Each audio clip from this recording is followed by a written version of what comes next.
Novltiha Mangande. I am a 7th semester student at Sintu Marosoposo University and English Education Program. This video was made to fulfill an assignment from Miss Novalita Tungka, Powerful Qualitative and Quantitative Research course. Where is the content in this video, which is the first to explain the 6 steps in the research process and how the researcher in the article applies the 6 steps in his research. The second difference is with a quantitative and qualitative approach, and an example by comparing two articles, an article with a quantitative approach and article with a qualitative approach. And lastly, the similarities and difference between quantitative and qualitative data collection step with example. The following are 6 steps in the research process according to Creswell 2012-7. The first is the problem of research problems. In the thesis written by Agus Budiman, researchers find out about the problems that occur in the school, starting from the student, the causes and factors that make them less able to speak in English, as well as the teacher, the causes of why and what methods the teacher uses in teaching. In this case, identifying problems can be interpreted and as process of collecting data by finding out, recording and recording data before conducting the research in order to find out what process or steps will be carried out in the research. The second is to review the literature within the sense of evaluating or reporting what others have done, and also to clarify the focus of the planned research, which determines the research objective. In the thesis on page 5, write down the objective of the research, which means the research objective can help to find out what must be done so that application of the method in the research is successful by conducting classroom action research. The fourth is swallowing data in a research data collection, which is very important for research results. After seeing the data collection techniques carried out by the author, three normally observation, interview, and test. It means that in data collection, appropriate techniques can be needed according to the topic. The problem is data collection can be interpreted as a process to get the results of the research. The fifth, in analyzing and examining the data, on page 20, the author explains and includes the formulas in analyzing the data in detail to find out how well the role-play method applies to speaking learning. In this case, data analysis has an important effect on the results of the study, whether a method is useful or good to use, unless the reporting and research in the sense of strengthening and clarifying the results of the research.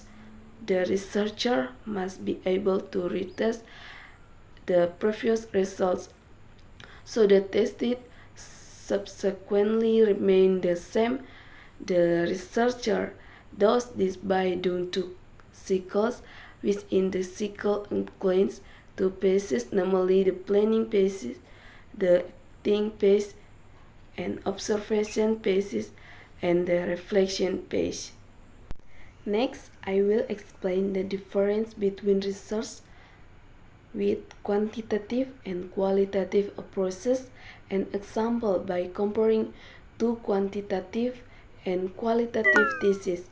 So the quantitative approach is an approach in the form of numbers that generally uses questionnaires in research proposals, process hypothesis go into the field, data analysis, and the conclusion of data up to its writing. Uses aspect of measurement, calculation, formula, and certainty of numerical data within each question must be based on theory.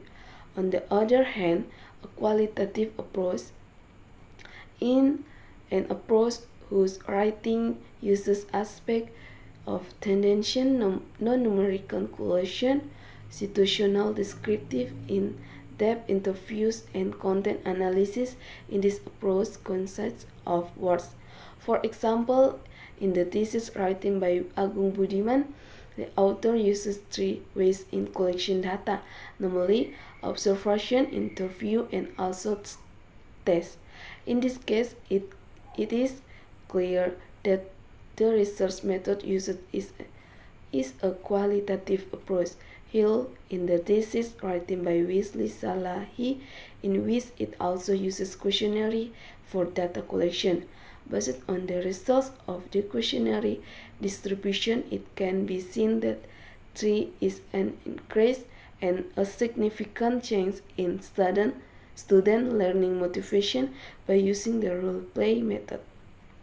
It can be seen in table 417 to find out the form of an increase. Furthermore, the similarities and difference of quantitative and qualitative data collection steps. Similarities can be a processor of follow-up research to answer research question, or it could be as a single study in method research. Researchers can use qualitative methods first to explore the topic, then use quantitative methods to get an overview, or conversely, research uses quantitative methods to get an overview, then sharpens the information obtained through qualitative research. In some cases, both can be done simultaneously and require research samples from a predetermined population. Not everyone should be taken data, and the difference is very clear. In quantitative data collection, the bias is simpler because the bias is only using a questionnaire, while in qualitative data collection it is a bit more difficult and larger because it can be done through 3 techniques, namely interview, observation, and also test. Qualitative research can be more expensive because the data collection is repeated and in a relative long time. Quantitative research tends to be fast in getting results, even conclusion, if data is already available.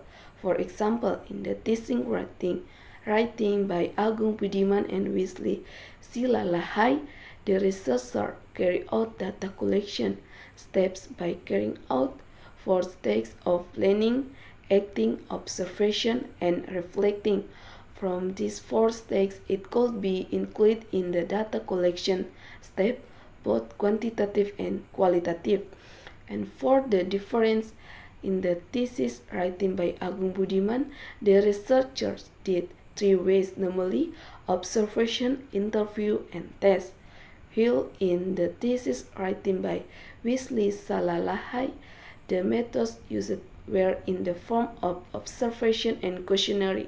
So, in our research, both quantitative and qualitative approaches both have techniques in data collection, and the advantages and disadvantages of each.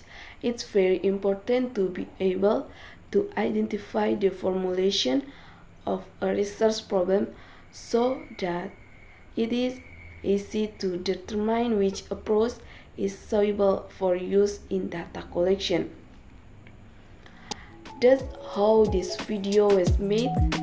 Thank you to Miss Novalita for giving me this assignment, which made me read a lot, and thank you also to myself. Keep it up. See you in the